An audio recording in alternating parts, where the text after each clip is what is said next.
All right, everybody, welcome to the Locked On Avalanche podcast. On today's episode, Val Nichushkin emerges kind of from a post on social media that has some people saying bad optics there. We'll get into that and much more. Today's Locked On Avalanche. Your Locked On Avalanche, your daily podcast on the Colorado Avalanche. Part of the Locked On Podcast Network, your team every day.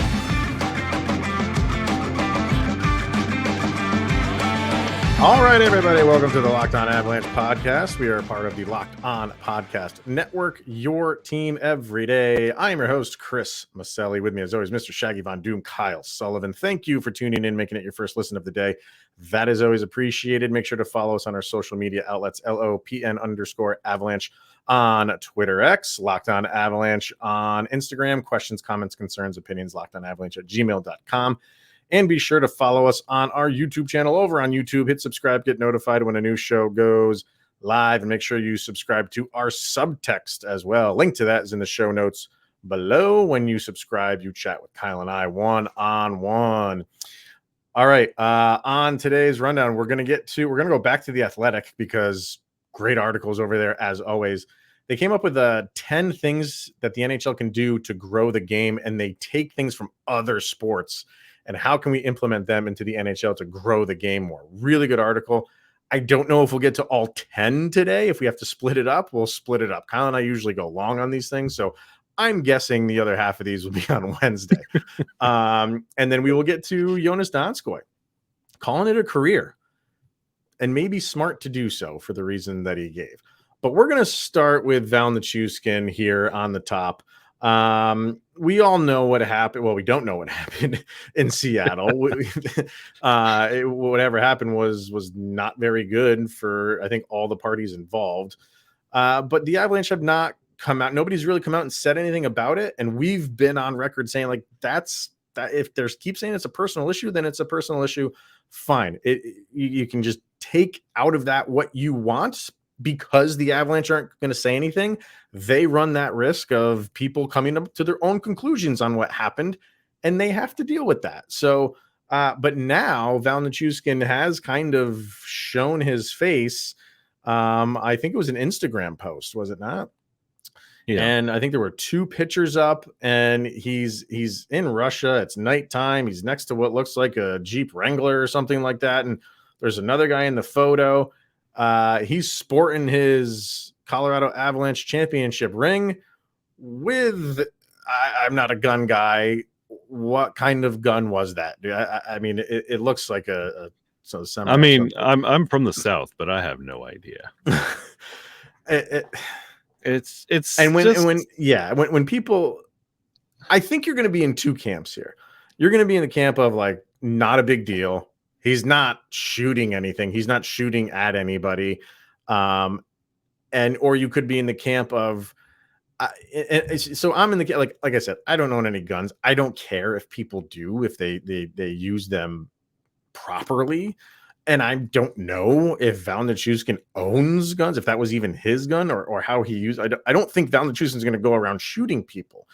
It's just the optics of it. Like you've kind of been in seclusion for a while because of everything that happened to Seattle. And when you reemerge, this is the image that people get. I know, like, so if you're one of those people that's like, oh, it's not a big deal. He owns a gun, but he's out in public with this image. There's so much to take away from this. I'm trying not to overreact to it, but what do you think? Yeah, and I completely agree with you. It's one of those things like the gun issue, like with everything that happened at the end of the playoffs. I like how you said you really don't know. That's all we know. Everybody knows we don't know what happened. So Nuke kind of goes low key for a while. They say they have addressed. And then the first time we see him, you see him with his buddy and you're like, Nuke, this is great. And I believe it was on the Instagram story because I remember seeing it. I was like, yay, right. Yeah. Nuke, that's great. And you tap to the next one. There's the ring and there's a gun. That's the other part of it, man. Like he's got the ring. Like, he's like, oh, and it goes back to your point. Like that's everybody knows Nichushkin. He's got you're being paid to be a hockey player. So you're in the public eye. You're in the public eye. I mean? Like you are a public displaying figure. your championship ring and a gun.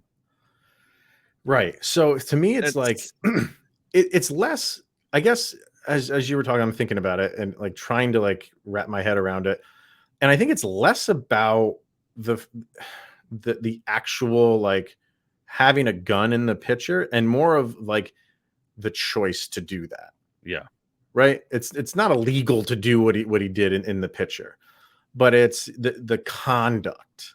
And now this is two things where some people are going to say, is that the conduct of a player that we want on this team? Whatever he did in the hotel. And that's what, like I said, if the Avalanche don't want to come out and make a comment on that, then people are going to think the worst of what he did. And maybe there's going to be a bunch of those people who look at this and say, now there's two things that he did where his decision-making wasn't the best. Do we want that kind of guy on our team? And see, I think the bigger thing is the Avalanche said they handled this situation. Right. Now this is the first time we've seen Nichushkin. Do they have the situation handled? They haven't said anything about this either. Yeah, it's you say you had the situation handled. We don't know what happened. We know everything that was involved and the outside of everything. Yeah. And you say it's done. Let's move past this. And the first time we see Nuke doing something, it's this. So you're like, okay, is it really handled? What are we not being told here? What's going on here? It's just you're excited in that one post. He's with his buddy wearing the championship ring. We're like, okay, dude, we get it. That's awesome. It's great to see you back. But then you see this and you're like, oh, yeah, that's why we haven't seen you in a while. Yeah. Oh, and it brings you back down to earth. And you're just like, this next season, I mean, the everydayers know we talked about this being a big step up year for Nichushkin. And I don't want to call this a misstep, but he's got a lot of making up to do. I think it's just bad optics. You know what I mean? It just is a bad look for someone who the season ended the way that it did for him. And like we said a few times here, like this is really like the first real image we have of him since then. It just looks bad, man. It's just, and again, it's not, not a gun hating person or anything like that. It's just maybe a better decision could have been made by him to not include that because you're gonna frustrate and annoy some people here. I don't know. It's I just and what I saw a lot of was a lot of kind of NBA fans coming over and be like, this is what Ja Morant got suspended for. Very and they're point. Right. They're right. Yep. Like it was a public area. Like he did it twice, right? In Instagram, same thing. Instagram stories. One was both were in a public place. The second time was in his car. The first time was in like a club or something like that. Like, dude, like you don't go doing that. No. Nichushkin didn't do that, but what Nichushkin, the image Nichushkin had is pretty similar to Morant's second one. Yep. In a car. It seemed like it was just him and one other guy in a car. I get it. I think some NBA fans are like, this is, he got suspended. What did he get suspended? Like 25 games or something like that? I think it was 25. Because of this being a repeat.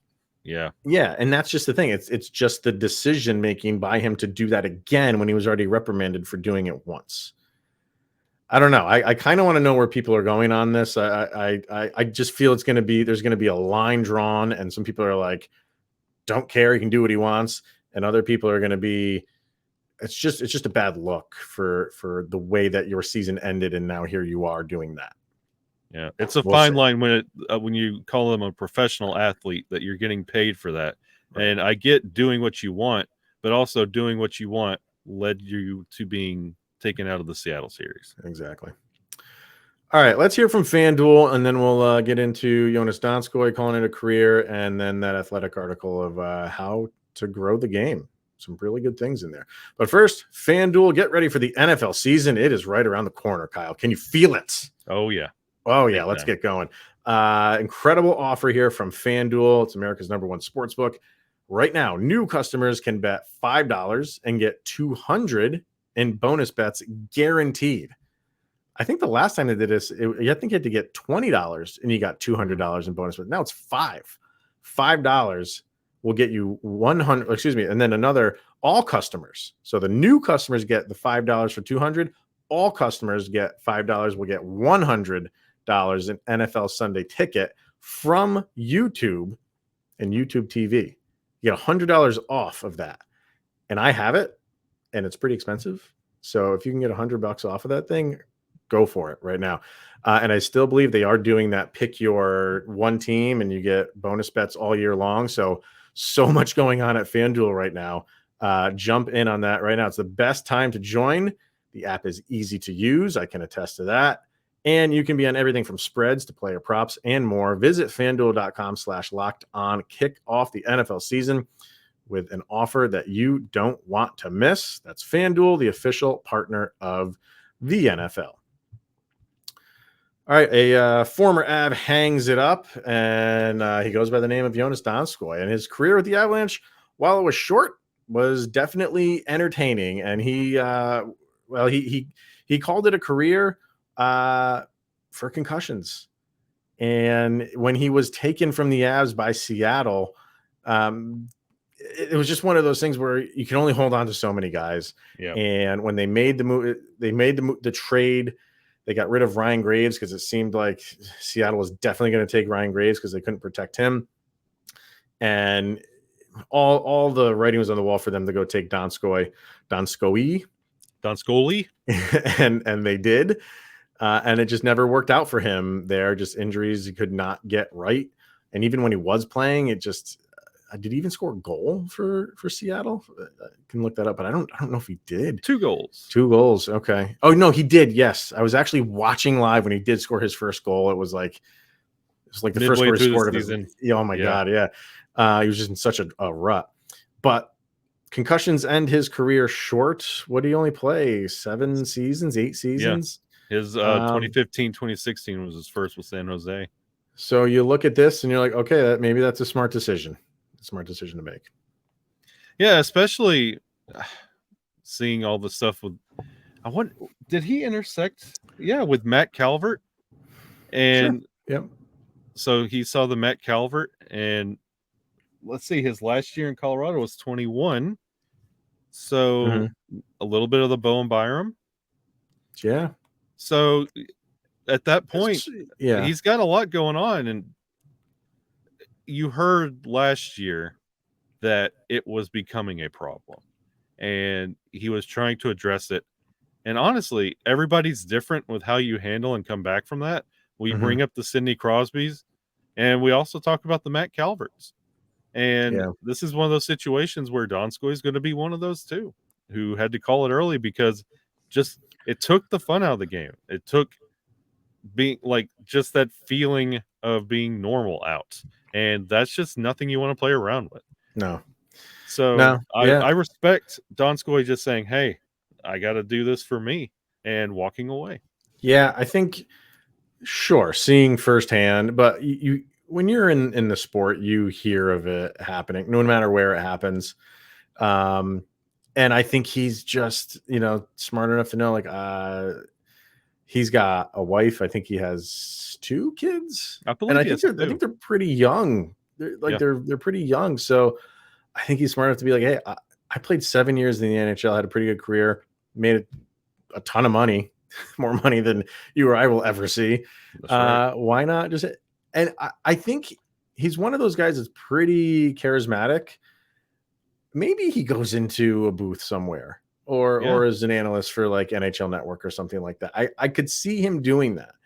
I don't really look forward to a lot of NHL players' press conferences because they're just so dry and canned answers and just monotone. Pre-game and post-game, he was different. Like he had a little bit more life to him. So I could see him maybe looking at that like, hey, I could go into a booth, still make a killing with a decent salary, and still be around the game, still talk about the game, and not get my head bashed in. I feel like he might be an ambassador because he's from Finland, and the NHL loves to play their games over in Finland, and Why not grow the game over there? Be an Sure. NHL ambassador to Finland. And he's got that charismatic personality that if he's telling you something, you're going to listen, you're going to be engaged, and you're going to tell your friends about it. So Yeah. I feel like he might slip into that ambassador role when you see those global games come around. Joonas Donskoi come running out there, and I help set this up. And he has that personality that he is going to do something around the game. He's just not going to disappear. No, I don't think so. I think so. It was fun while it lasted, and that hat trick game I think will be forever remembered. He had a hat trick in like 11 minutes or so, like the first 11 minutes of the game. Like, it was solid. It was that was just a really fun game. And yeah, there's some people that are upset that he was gone, but just the nature of the beast when it came to expansion drafts. Couldn't do anything about it. So good luck in retirement, Joonas. It was fun while it lasted. All right. Let's get into these this Athletic article that is titled 10 Lessons the NHL Could Learn from Other Professional Sport Leagues to Grow the Game. Shayna Goldman was I think she's the one that wrote this.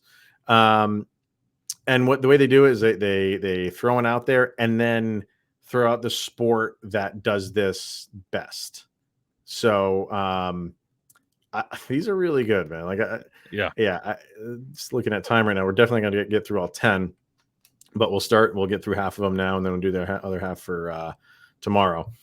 But let's start right at the top. And it says, I think this is number one for a reason: become more player centric. And they list the NBA as the league that does that best, with honorable mentions of the NFL and Major League Baseball. We've talked about this a couple times. I think the NHL is doing better at making their players a little bit more marketable. But at some point, I think the players need to give back to that. And I think you're seeing that in the younger generation. Mm-hmm. The older guys, they don't want to do that. They don't care. They're there to play hockey. They'll do what they need to do during All-Star break and things like that.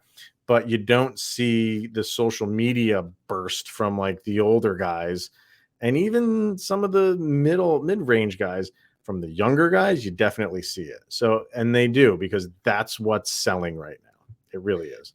And honestly, I see this fandom growing in golf and F1, NASCAR, and there's even some independent wrestling promotions that are going this route where they have a series on Netflix about the younger guys. Like F1 has exploded in popularity over I feel like with like your Jack Hughes, your Zegras, like, why not have a series where you're following around the young guns, quote unquote young guns, and really getting the young crowd interested in the game of hockey? I feel like putting Sidney Crosby in front of every microphone is not going to get it done. Putting Connor McDavid in front of every microphone is definitely not going to get it done. So put your young, exciting guys on a streaming site, give them a series, and talk about training camp, preseason, the off season, getting ready for your next NHL season. Who's got to prove it? Who doesn't? You're getting fans not just in your established, like your original six, but you're getting fans in New Jersey. You're getting fans in Anaheim. Like, you're growing the fan base from places that you haven't tried yet. Mm-hmm. When I was reading this, I was like, does any NHL player like have his own logo? I'm sure there's got to be some. I think like Austin Matthews, doesn't he have like the 34 or something like that? But that's the problem, man. Like, we're racking our brain thinking maybe it's Austin Matthews. I think it's Austin Matthews, where you don't have a guy that has like a Jordan logo or a Griffey logo or a Shaq logo. Like those guys, and those images were created while those guys were playing. It wasn't after they retired and then they went into the business, right? So stuff like that, like promote that more. I know there was somebody else that had. Again, this is the problem. I can't think right off the top of my head who it was. So they're not doing a good job of selling that. And maybe that's an individual player thing because that's on the play. But the league should start selling that too. Mm-hmm. Like, I can't go to NHL.com right now. Maybe can I go to NHL.com right now and buy an Austin Matthews logo something on Toronto's Probably not. NHL shop? I don't know. Why not? So your star players, make them every bit of a star player and do some things like that. The second one, I love this. Create an NHL version of the NFL Red Zone. It would be a little bit different because the Red Zone, NFL is a slower paced game. I'm not saying it's a slow game. I'm just saying like there's a lot of walking around in the NFL. So when a team gets into the Red Zone, you got time to go to that game and follow that. It would be different for the NHL, but you could have something where if a goal is scored, who cares if it's like a couple minutes after the goal is scored? You can just go back to and say, hey, this just happened in the whatever Red Wings Rangers game or whatever. And people would watch that. People would tune in for that. Where they mentioned in the article with that I love is, if a team's going on a power play, go to a power play live. People would tune into that. Or if a game has gone into a shootout, go to the shootout live. There's moments where you can preemptively know and set yourself up quickly to go to it. But as far as like the goals go, or if there's an incredible save, you can always go back and show that later. People wouldn't be annoyed that they didn't see it like on the spot. I think we're kind of okay with being a little bit delayed now and getting like a highlight or two. I think that honestly, watching non-Avalanche games, something that I will turn the channel every time is when the whistle blows and they go to commercial, I'll change to another game. And in that period right there, put your big ticket game of the night, have that on the screen at all times. Every time there's a goal scored, just pop that goal up in the bottom quarter of the screen and just replay that goal and just show every goal that happens that night, but also keep the big game on. And when that goes into commercial, go to the next one. And you just keep rotating the big games out, but you're also getting every goal of the night and you get to watch the replay and just make it a constant, because that's the cool thing about Red Zone. You could sit down for 12 hours and watch football all day. Yeah. Do the same thing for hockey. Sit down and have a whole night of you got to watch all the games and all the goals at the same time. Now they do on NHL Network have on the fly, where they will show and I love that. I love how they do that. Like they condense the game. They're like 8 or 9 minutes. You see every goal, see all the big plays, but that's either on like very late at night because it's when all the games are over, or in the morning. Like I'll watch that in the morning while I'm getting ready and eating breakfast and everything. And that comes on for the morning people. Not everybody's morning people. Not everybody's going to be up at that hour watching that. So yes, while that is good, I think you need something more immediate. Yep. And while games are happening, throw something on like Red Zone. I think that would be a brilliant idea, a genius idea. And you don't have to go 12 hours because Red Zone is nonstop commercial free, right? It's magical. It's great. You can't do that with you can take commercial breaks for the NHL. You could do this every night and get your commercials in and make your money. So now you mentioned when there's a intermission or a commercial break or something like that, you'll quick switch over to another game. This kind of leads into this next one, which is staggering the schedule. And they say, along with accessibility troubles with blackouts and streaming, what hurts fans' ability to watch a lot of hockey games is the schedule itself. The schedule tends to be packed with games on Tuesdays, Thursdays, and Saturdays. And oftentimes the bulk of those games all start at the same time. Now, the problem with that is I know games go, there's different flows of different games, but you're switching over during your game's intermission. Another game that started at the same time is probably going to have an intermission somewhere within your intermission. Yep. So if you stagger these games, when you get those people flipping over, they're maybe more inclined to, you'll get some eyes on that for 18 minutes. I have screamed that so many times flipping through games, because it's not just intermissions. It's like penalties or commercial breaks, like station commercial breaks. They're all at the same time. Yeah. So you flip from one, you go to another. You're like, I'm screaming, why does everything start at 7 p.m.? Well, and everybody gets mad, right? When a game like say an Avs game starts Eastern time, 10 o'clock at night. but it doesn't start at 10 o'clock at night. You have to get the first 20 minutes of TNT and the talking heads, so they never start till 20 after 10. Make those guys start their show at like 9:30 Eastern time, so the game starts at 10. Why are we going live in studio at 10 o'clock and letting them talk for 20 minutes? That makes no sense to me. None. Why do we have to start in the evening on like weekends? Why don't we have 4 p.m. puck drops? Yeah. Yep. And they did mention in this article, which the NHL is doing on October 24th, they're staggering 16 games. Every 15 minutes, a new game is starting.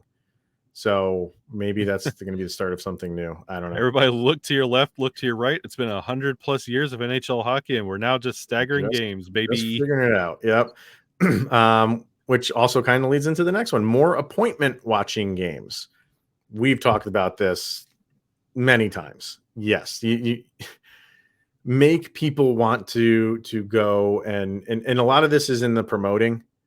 But when you know you're going to have a big game, whether it's a rivalry game in division game or if it's in the playoff race, you gotta promote that more to get eyes on those, because they're or even if it's Matthews against McDavid or something like that, promote the heck out of that thing. They do such a bad job at promoting the game in general. Like, unless you're watching NHL programming, you will not see an NHL commercial, just a stray one. So for them to promote the matchups, and a lot of times they're promoting matchups and then players are hurt and they're still talking about them being a factor in the matchup. And it's just promote the stars of the game and book around that. Like, don't make your schedules prioritize around big matchups and big storylines. So within the article, they say, how the NFL, and they compared this to the NFL, they're great with making appointment watching games. And the thing they threw out there is Thanksgiving. Yes. How it's Detroit, it's Dallas, but what they did was they added that third game, because I think some people were getting sick of always Detroit, always Dallas. So now they add that late night game when you're having the cold turkey sandwich, and it's an 8 o'clock game. That I think that was a great move. I don't even care who those teams are. You just throw that on. The day's over. It was a long day. You can sit down and watch an NFL game. They said, if the Winter Classic, a lot of people watch that, and a lot of people enjoy it. Is it so wrong to add a second Winter Classic game that day? Does it take away from the one game? I don't know. I don't know if I like the fact that there's one game. That's the focus. I don't want to dilute the Winter Classic, because you have other outdoor games. You have the Heritage Classic and what's the other one called? But Stadium Series. Stadium Series. So you have other games.